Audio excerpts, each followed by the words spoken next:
Hi friends, നമസ്കാരം. എല്ലാ കുട്ടികൾക്കും നമ്മുടെ പുതിയ വീഡിയോയിലേക്ക് സ്വാഗതം.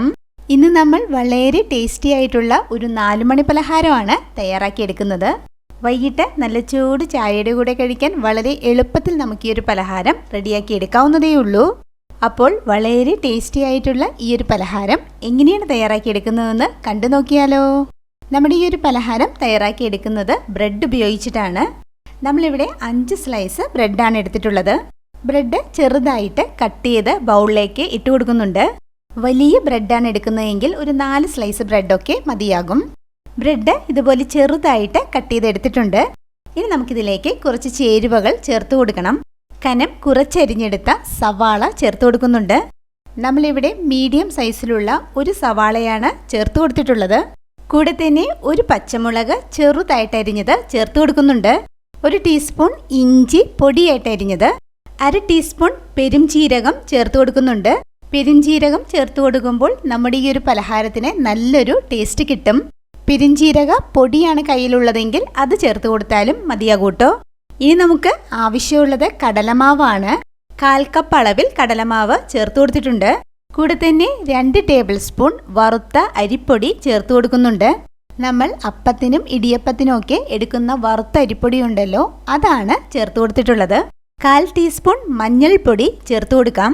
1 ടീസ്പൂൺ മുളക് പൊടി ചേർത്ത് കൊടുക്കുന്നുണ്ട്. നമ്മളിവിടെ കാശ്മീരി ചില്ലി പൗഡറാണ് ചേർത്ത് കൊടുത്തിട്ടുള്ളത്. മുളക് പൊടി നമ്മുടെ എരിവിനനുസരിച്ച് ചേർത്ത് കൊടുത്താൽ മതിയാകൂട്ടോ. ചെറുതായിട്ട് അരിഞ്ഞെടുത്ത കറിവേപ്പില ചേർത്ത് കൊടുക്കുന്നുണ്ട്. കൂടെ തന്നെ ചെറുതായിട്ട് അരിഞ്ഞെടുത്ത മല്ലിയില ചേർത്ത് കൊടുക്കാം. നമ്മുടെ ആവശ്യത്തിന് വേണ്ട ഉപ്പ് ചേർത്ത് കൊടുക്കാം. ഇനി നമുക്കിതെല്ലാം കൂടി കൈ ഉപയോഗിച്ച് കുഴച്ചെടുക്കണം. കൈ ഉപയോഗിച്ച് നല്ലതുപോലെ പ്രസ് ചെയ്ത് കൊടുത്ത് നമ്മളിത് കുഴച്ചെടുക്കണം. ബ്രെഡ് നന്നായിട്ട് പൊടിഞ്ഞു വരണം. അതുപോലെ തന്നെ ബാക്കിയുള്ള ചേരുവകളെല്ലാം നല്ലതുപോലെ ഒന്ന് മിക്സായി വരണം. അതുവരെ ഇതെല്ലാം കൂടി നല്ലതുപോലെ ഒന്ന് കുഴച്ചെടുക്കണം. ദാ ഇവിടെ ഇപ്പോൾ ഇത് നല്ലതുപോലെ പൊടിച്ചെടുത്തിട്ടുണ്ട്. ഈ ഒരു രീതിക്ക് നമ്മളിത് കുഴച്ചെടുത്തു കഴിഞ്ഞാൽ വെള്ളം ഒഴിച്ചു കൊടുത്തിട്ട് വീണ്ടും നല്ലതുപോലെ ഒന്ന് കുഴച്ചെടുക്കണം. വെള്ളം ഒഴിച്ചു കൊടുക്കുമ്പോൾ കൂടുതലായിട്ട് ഒഴിച്ചു കൊടുക്കരുത്. അല്പാൽപമായിട്ട് ഒഴിച്ചു കൊടുത്ത് വേണം നമ്മളിത് കുഴച്ചെടുക്കേണ്ടത്. ഇതാ ഇവിടെ ഇപ്പോൾ ഇത് വെള്ളം ഒഴിച്ചു കൊടുത്ത് കുഴച്ചെടുത്തിട്ടുണ്ട്. ഈ ഒരു പാകത്തിന് നമ്മളിവിടെ ഇത് കുഴച്ചെടുത്തിട്ടുണ്ട്. ഇനി നമുക്കിത് ഫ്രൈ ചെയ്തെടുക്കാം.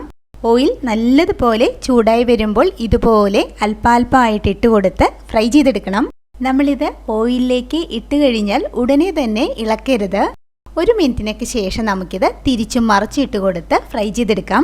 ഗ്യാസ് ഫ്ലെയിം കൂട്ടി വെക്കരുത്. ബ്രെഡ് ആയതുകൊണ്ട് തന്നെ പെട്ടെന്ന് തന്നെ ഡാർക്ക് കളറാകും. ഗ്യാസ് ഒരു ലോ ടു മീഡിയം ഫ്ലെയിമിൽ നമുക്കിത് ഫ്രൈ ചെയ്തെടുക്കണം.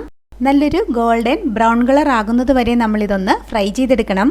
വളരെ എളുപ്പത്തിൽ നമുക്ക് ഈ ഒരു പലഹാരം റെഡിയാക്കി എടുക്കാവുന്നതാണ്. നമ്മുടെ പലഹാരം ഇവിടെ ഫ്രൈ ആയി വന്നിട്ടുണ്ട്. ഓയിൽ നിന്നും കോരി ടിഷ്യൂ പേപ്പറിലേക്ക് മാറ്റുന്നുണ്ട്. ബാക്കിയുള്ളതും നമുക്ക് ഇതുപോലെ തന്നെ ഫ്രൈ ചെയ്തെടുക്കാം. അപ്പോൾ ഇത്രയേ ഉള്ളൂ. നമ്മുടെ സ്നാക്സ് മുഴുവനും ഇവിടെ ഫ്രൈ ചെയ്തെടുത്തിട്ടുണ്ട്. നല്ല ക്രിസ്പിയും വളരെ ടേസ്റ്റി ആയിട്ടുള്ള ഒരു പലഹാരമാണിത്. അപ്പോൾ ബ്രെഡ് കൊണ്ട് തയ്യാറാക്കിയെടുക്കുന്ന ഈ ഒരു പലഹാരം എല്ലാവരും ഇതുപോലെ തയ്യാറാക്കി നോക്കണം. ഉറപ്പായിട്ടും എല്ലാവർക്കും ഇഷ്ടമാകും. ഇതുപോലെ നല്ലൊരു വീഡിയോ ആയിട്ട് നമുക്ക് വീണ്ടും കാണാം. താങ്ക്